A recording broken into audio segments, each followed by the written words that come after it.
Hola chicos, bienvenidos a una nueva edición de Tiempo para Aprender de todos los cursos que ustedes ya conocen: Historia, Geografía y Economía de quinto de secundaria, que por supuesto llega a sus pantallas gracias a USMP TV Aprende con Todo. El programa de hoy tiene un tema muy interesante.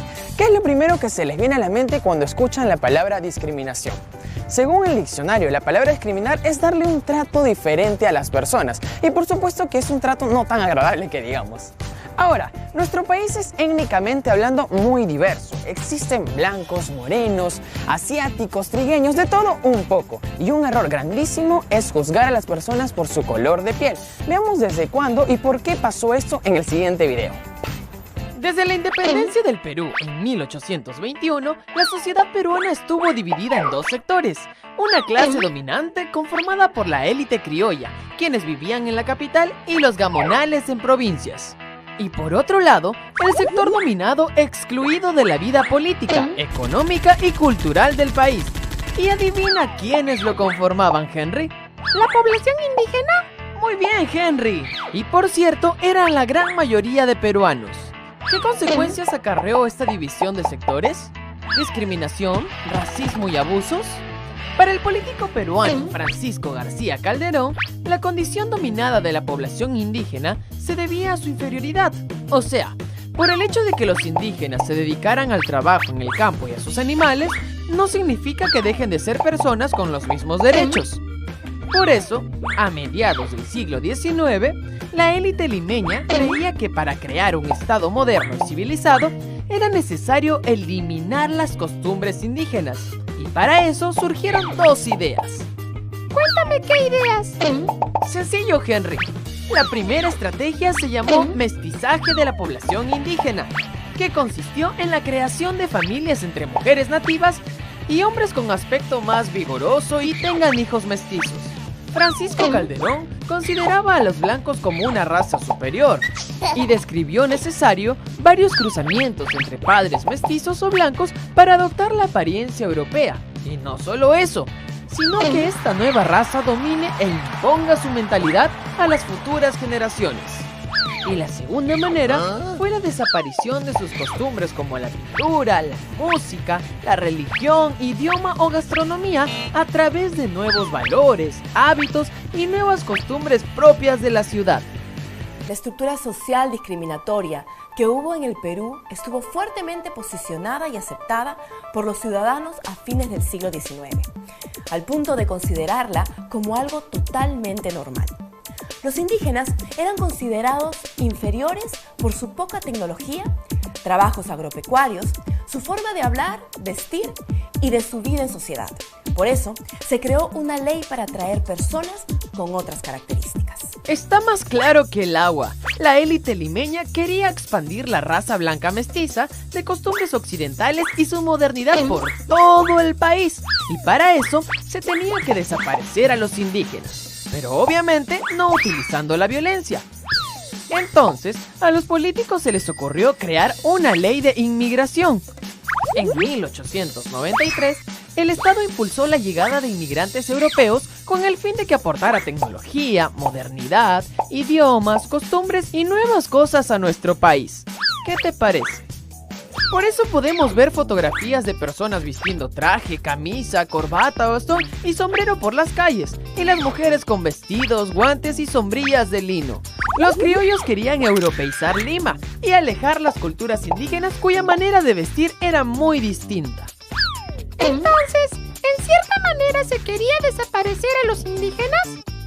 Así es, Henry. Pero claro, habían otros que se oponían y por eso surgió una corriente ideológica llamado el indigenismo. A inicios del siglo XIX surgió la Asociación Pro-Indígena, un movimiento que defendía los derechos indígenas, liderado por reconocidos personajes como Pedro Zulem, un filósofo de ascendencia china, la periodista alemana Dora Meyer y el sociólogo peruano Joaquín Capelli. A pesar de los esfuerzos, no pudieron atender todas las necesidades de los indígenas. Muchos años después, en la segunda década del siglo XX, surgieron otros personajes como el escritor José Carlos Mariátegui y el político Víctor Raúl Haya de la Torre. Estos intelectuales manifestaron que la causa fundamental del atraso del indígena era de origen socioeconómico. José Carlos Mariátegui y Víctor Raúl Haya de la Torre tenían un pensamiento socialista, inclusivo y muy justo. Ellos no juzgaban a las personas por su color de piel o sus conocimientos. Al contrario, respetaban a cada uno por el solo hecho de ser seres humanos. Por eso, en el año 1930 surgió el indigenismo, que es una corriente artística y literaria. El indigenismo buscó reflejar y mostrar a las personas cómo la pasaban los indígenas, básicamente qué era lo que sentían y, por supuesto, defender sus derechos políticos y sociales. Pero hay algo muy curioso que ocurría en este movimiento, y es que sus principales representantes no eran indígenas, sino mestizos que querían defender los derechos de sus hermanos los indígenas. Checa el video. ¿Y qué es el indigenismo? El indigenismo, Henry, trata del estudio y valoración de las culturas indígenas y explica el porqué de la discriminación hacia estas personas. En este movimiento destaca el libro de José Carlos Mariátegui, 7 ensayos de interpretación de la realidad peruana, en donde plasma sus reflexiones, puntos de vista y propuesta de solución ante la situación de los indígenas. En su obra encontramos temas puntuales como la evolución económica, el problema del indio, el problema de la tierra, la instrucción pública y hasta de la influencia religiosa. Por otro lado, una corriente literaria que llegó a América a inicios del siglo XX fue el modernismo, que se caracterizó por contar muchas cosas en una sola historia, pasando de la melancolía a la vitalidad y de la realidad a los sueños. Es decir, el autor se portaba como rebelde y le gustaban las cosas nuevas. Precisamente todo era novedad, incluso los Andes. Y fue cuando surgieron autores que incluyeron en sus obras a indios en sus poemas y relatos. Y claro, se incluyeron llamas, vicuñas, maíz, cóndores y los paisajes.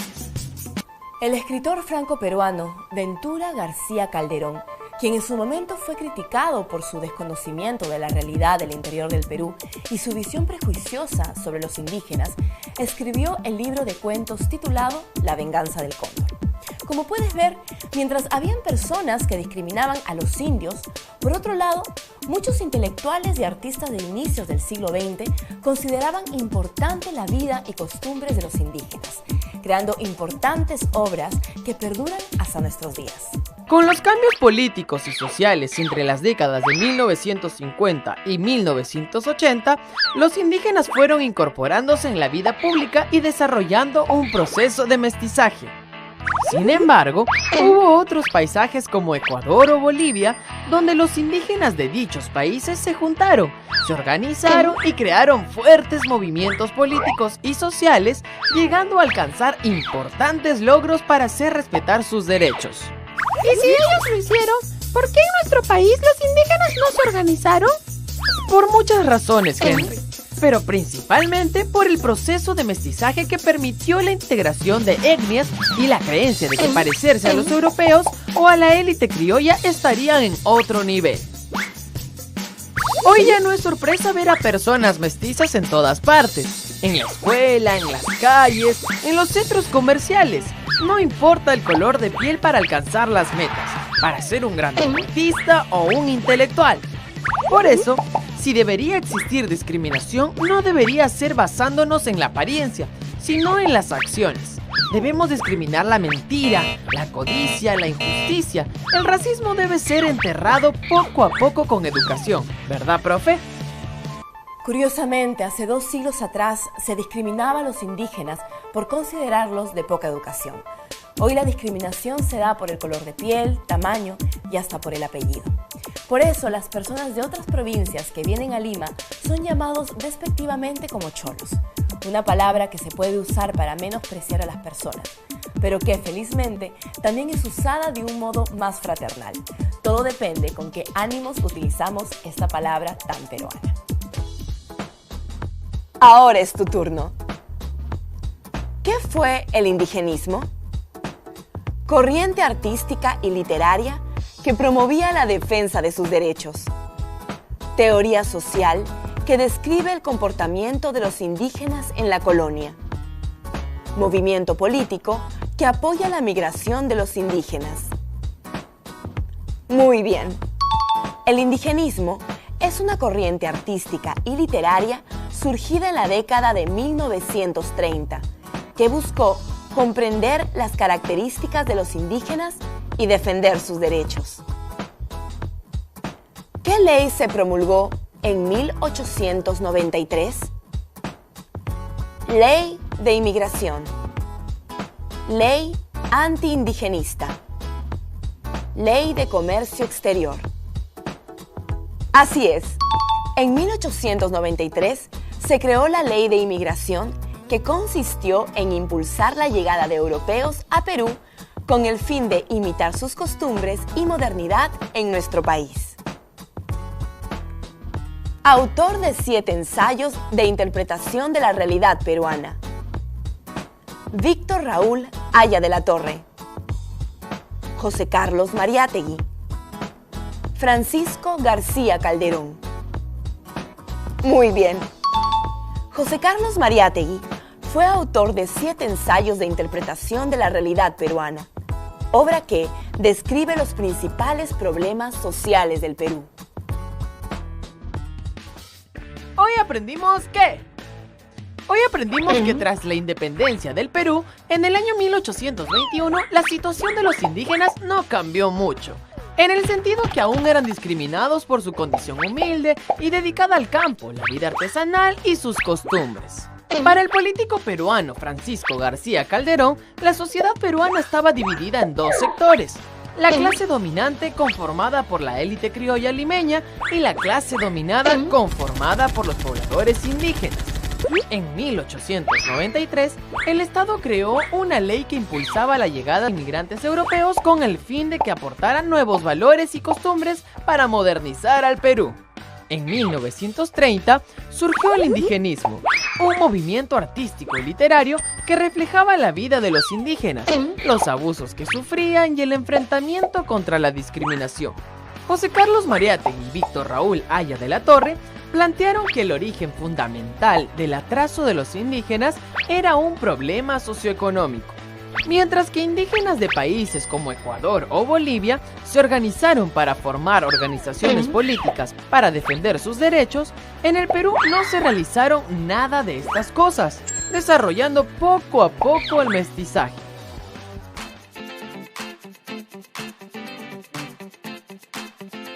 ¿Cómo reaccionas cuando una persona de piel blanca le dice cholo en tono despectivo a una persona de tez más oscura? ¿Te da risa? ¿Te molestas o te da igual? Recuerda que todos somos iguales, que lo primero son los valores, segundo está la inteligencia y tercero viene todo lo demás, porque ni nuestro color de cabello, nuestro color de piel, nuestra procedencia pueden definir la calidad de personas que podemos ser. Por eso, si se presenta una situación racista o discriminativa ante tus ojos, piensa bien si reírte o burlarte de ello. Ponte en el lugar de la otra persona y así contribuiremos a una sociedad con más cultura del respeto. No lo olvides. ¿Sabías que? La película La Teta Asustada fue la primera cinta peruana en ser nominada al premio Oscar. Esta película está dirigida por Claudia Llosa y con la gran actuación de Magali Solier. Fue estrenada en el año 2009, obteniendo un Oso de Oro en el Festival de Berlín. Pero en el 2010, una buena noticia para el cine nacional. Fue su nominación al premio Oscar como mejor película en idioma extranjero. Una película que habla de nuestra historia y no puedes dejar de verla. Ahora ya lo sabes. Así que ya sabes que no debes discriminar a una persona por su aspecto, su color de piel e idioma, porque lo que debe prevalecer en una persona son sus buenos valores, su capacidad o inteligencia, porque todos somos hermanos y pertenecemos a una misma raza, y de eso nos debemos sentir orgullosos. Así que chicos, como siempre les digo, estudien y esfuércense para que se saquen un 20 esta semana, y no se olviden de seguirnos en nuestras redes sociales como Tiempo para Aprender de quinto de secundaria, y sobre todo, lo más importante, sigan con la programación de USMP TV, y conmigo será hasta una próxima. Chao.